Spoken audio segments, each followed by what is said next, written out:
Welcome to Nigam fabrication. आपण माने जो गेट देखुछन एटा होची गोटे पर्टिको गेट 202 सनसिटी स्टेनलेस स्टील रे करा जायछि। तार ऊपर मध्ये गोटे फेस करा जायछि। बाउंड्री गेट देखुछंती एटा 3 डेड रे तयार हेछि। 3 डेड आ डेड 3/4 रे कॉम्बिनेशन हेछि with SAP seat wooden colour रो एसएपी सीट ताको दे जायछि।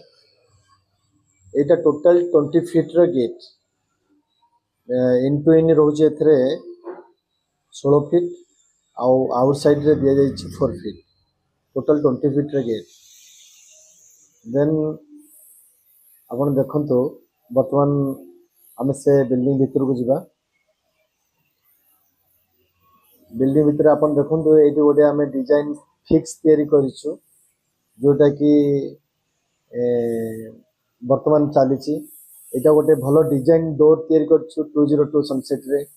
एटा मध्ये गोटे भलो डिजाइन डोर तयारी करछु। एटा तळ पोजीशन ता दिया जायछि स्टील पूर्व डोर ता दिया जायथिला एसबीसी आ बहुत भलो डिजाइन मध्ये करा जायछि। एटा बोरा पदार आमे करिछु रजत भाई को घरे।